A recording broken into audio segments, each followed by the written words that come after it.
সমাজের যে বাকি যে জিনিসগুলো যেগুলো আমরা অলরেডি অ্যাকসেপ্টেড সেই জিনিসটাকে হয়তো সেই শ্যাকেলটাকে সে ভাঙে, যেটা প্রচলিত ধারণা সেটার থেকে বাইরে কিছু করে।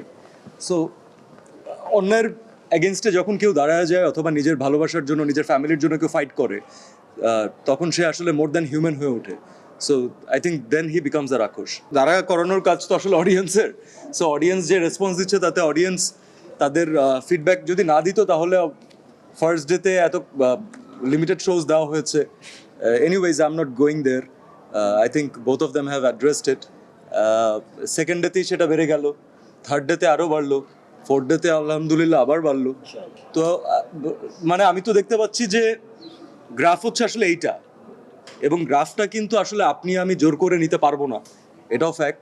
গ্রাফটা এর জন্যই হয়েছে because mass people liked it, the real audience liked it, they thought this is the most entertaining film. ঈদের সময় মানুষ যে ধরনের সিনেমা দেখতে চায়, আমি বারবার প্রডিউসারদেরকে বলেছি যে আমার খুব আফসোস হচ্ছিল যে পাইরেসি রিলেটেড এই অভিশাপটা যদি আমাদের মাঝখানে না থাকতো, এই ফিল্মটা সবচেয়ে বেশি এনজয় করতো সিঙ্গেল স্ক্রিনে, এবং এটা একটা ঈদের আমেজ এনে দিত। এনিওয়েজ, যখনই যাবে আশা করি হৃদয় ভাই যেভাবে বললেন যে যখন এটা রিলিজ পাবে তখনই হয়তো ঈদ হবে। কারণ আমি জানি যে যখন আমি অ্যাক্টিং করছিলাম, যখন আমরা এক একটা সিকোয়েন্স শ্যুট করছি, মেহেদী হাসান হৃদয় আমাকে বলছিল যে একটা সিন শ্যুটের পরে, রিমেম্বার যে ভাই, in single screen people will love this scenes, মানে there will be a blast. তো ও যতগুলো জায়গায় আমাকে বলেছে, মানে that's why he is such a brilliant director I would say, যে ও যতগুলো জায়গায় আমাকে বলেছে যে শর্ট দেওয়ার পরে ভাই এটা শীষ দেওয়ার সিন, ওই জায়গায় শীষ পড়েছে। যত জায়গায় বলেছে ভাই এটা ইমোশন হবে, এখানে তালি পড়বে, সবগুলো হয়েছে। তো আলহামদুলিল্লাহ the response is very good and it's going up. মানুষজন ছুটি শেষ করে ঢাকায়ও আসছে, so it's Gaana be a beautiful time. তারা এনজয় করবে, এটা ভাবতেই ভালো লাগছে। মেহেদী হাসান হৃদয় যেবার আমাকে স্টোরি ন্যারেট করলেন, তখন আমার কাছে মনে হয়েছে যে this is gonna be an impossible film to make. মানে I was very much convinced, আমার খুবই ইন্টারেস্টিং লেগেছে। তবে আমি একই সাথে এটাও জানতাম যে মানে অনেকেই তো অনেক কিছু বলে, তো যত বলে তার থেকে আসলে সবসময় কমই হয়। আমাদের এক্সপেকটেশন মাঝে মাঝে লস হয়, বলে অনেক কিছু, দেখি যেয়ে পরে অন্য কিছু। তো ওই বিশ্বাসটা তখন স্ট্যাবলিশ হয়েছে যখন জানলাম যে this has been backed by real energy production. কারণ রিয়েল এনার্জি প্রোডাকশন কিন্তু তখন প্রথমবার ফিল্ম প্রডিউস করছিলেন না। তো আমার জন্য ইজি হয়েছে, কারণ আমার সামনে একটা বরবাদ ছিল, অডিয়েন্সের অলরেডি সেই বরবাদ ভালোবাসা পেয়েছে। বরবাদের গ্র্যান্ডার নিয়ে আমরা সবাই কথা বলেছি যে it has been a blessing to the commercial film market industry. তো তখন মনে হয়েছে যে ফাইন, যদি প্রডিউসার প্রপারলি ব্যাকিং দিতে পারে তাহলে ইম্পসিবল ড্রিমটা অ্যাচিভ করা পসিবল। আমি সত্যি কথা বলে ফেললে তো ঝামেলা, আসলে পরে ওটিটির ব্যবসা নিয়ে ঝামেলা হবে। প্র্যাকটিক্যালি হচ্ছে আমি এই সিনেমা ওটিটিতে দেখে আসলে কতটুকু আরাম পাবো আমি জানি না, এটা দেখার পরে আমি বলতে পারবো। বিকজ আমি একবার গতকালকেই আমি এই সিনেমাটা একবার প্রপারলি বিগ স্ক্রিনে দেখেছি, এবং কিছু জিনিস থাকে না যে একটা ক্রিকেট ম্যাচ, ফুটবল ম্যাচ আপনি যত টিভিতে দেখেন না কেন, দ্য লাইভ অডিয়েন্সের সাথে বসে দেখা, ওই গ্র্যান্ডারে দেখা, ইটস সামথিং ডিফারেন্ট। সো রাক্ষস is a type of film যেটা আপনি বিগ স্ক্রিনেই এনজয় করবেন, বিগ স্ক্রিনে ম্যাক্সিমাম এনজয় করবেন। গত 2 দিন ধরে আমি অনেকগুলো ট্যাগ পেয়েছি যে রিপিট অডিয়েন্স আসছে। তো রিপিট অডিয়েন্স এবং কারা আসছে, সব জেনজি ইউথরা। তো এটা খুব ইন্টারেস্টিং ব্যাপার না যে একটা সিনেমা রিলিজ পেয়েছে 4 দিন, তার মধ্যে রিপিট অডিয়েন্স আসছে। এটা জেনারেলি আমি খুব বেশি একটা পাইনি। আমি ইমোশনাল মুভি করেছি, তো মানুষ কান্নাকাটি করতে অথবা ড্রামা বেস ফিল্মগুলো হয়তো একবার দেখলেই মন ভরে যায় তাদের। বাট এই সিনেমাটা আরেকবার দেখতে চাচ্ছে, অনেকে গানের জন্য আসছেন, অনেকে ফাইটের জন্য আসছেন। So this is a very plus for the commercial film market, যে কোনো সিনেমা যদি একটা রিপিট অডিয়েন্স অ্যাচিভ করতে পারে, কোনো না কোনো ক্ষেত্রে আমার মনে হয় সেটা একটু সাকসেসফুল। সো ওটিটির থেকে আমার মনে হয় সিনেমা বিগ স্ক্রিনে আনবিটেবল, অসম্ভব ভালো লাগছে। কারণ আমার এর আগে একটা দুইটা বিয়ে বাড়িতে বাজানোর মতো গান ছিল, তো প্রবলেম হতো যে মানে এটা একটা প্রবলেম আছে, যে কোনো আত্মীয় স্বজনের বিয়েতে যখন যাই আমার ওই গান প্লে করে বলে যে ভাই একটা পারফরমেন্স।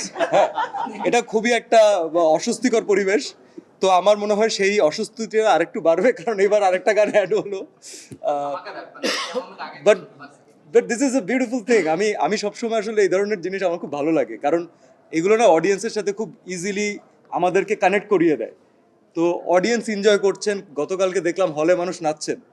তো এটা তো একটা ফেস্টিভ মুড, রাইট? ঈদ হচ্ছে সবচেয়ে বড় উৎসব। তো উৎসবের মধ্যে মানুষ সেটাকে যদি প্রপার সেলিব্রেট না করে, সিনেমাকে যদি সেলিব্রেট না করে, তাহলে তো সেটা গণমানুষের সিনেমা হবে না।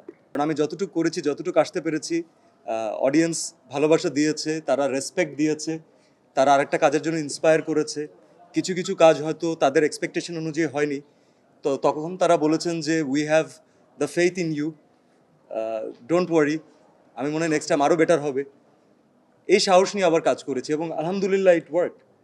তো এই পুরো জিনিসটা, এই পুরো জার্নিটা হয়েছে একেবারেই অডিয়েন্সের ভালোবাসার কারণে, আদারওয়াইজ আমি অন্য প্রফেশনে থাকতাম। প্রত্যেকটা অডিয়েন্স, সে এখন বসুন্ধরাতে দেখুক, যমুনাতে দেখুক, অথবা সে যাত্রাবাড়িতে বসে দেখুক, অথবা ময়মনসিংহে দেখুক, যে সিনেমা দেখতে যাবেন তার কথাই আমাকে আসলে রেসপেক্টফুলি শুনতে হবে। এবং এটাও পৃথিবীর ফ্যাক্ট যে আসলে একটা সিনেমার সব কিছু হয়তো সবার মন মতো হবে না, বাট আমরা কিন্তু বারবার এটা বলেছি যে যখনই আমাকে প্রশ্ন করেছে যে ভাই এবার ফ্যামিলি নিয়ে যাবো, আমি কিন্তু বলেছি যে বাচ্চাকে নিয়ে আসেন না। কারণ আমরা সিনেমার আগে একটা সার্টিফিকেট যখন ইস্যু করা হয় তখন ক্লিয়ারলি সেখানে আছে যে this is an adult rated cinema. আমরা যখন ট্রেলারটা দিয়েছি, আমরা কিন্তু ইচ্ছা করে, আপনি যদি খেয়াল করেন, আমরা ইচ্ছা করে যে জিনিসগুলো নিয়ে সাধারণ দর্শকের কোনো ধরনের কনফিউশন অথবা কোয়েশ্চেন আসতে পারে, আমরা ওটা ট্রেলারে রেখেছি, আমরা কিন্তু হাইড করিনি। রাখার জন্য এটার কারণ ছিল যে as a film maker, as the production house, as an artist, we all want to be honest with the audience. এখন আপনি বলতে পারবেন না যে দিস ইজ নট রাইট, কারণ there is no right, there is no wrong, this is cinema. And সিনেমার main purpose হচ্ছে দর্শককে এন্টারটেইন করা, একটা গল্প বলা। যে ক্যারেক্টার আমি প্লে করেছি, আপনি যদি ক্যারেক্টারের জায়গা থেকে জিজ্ঞেস করেন, আমি বলবো যে ও অ্যাবসলিউটলি অনেক কম বলেছে, হয়তো আরও অনেক কিছু বলতে পারতো, because the character Rusho is like that. ও লুকাতে পারে না, স্ট্রেট ফরওয়ার্ড বলে।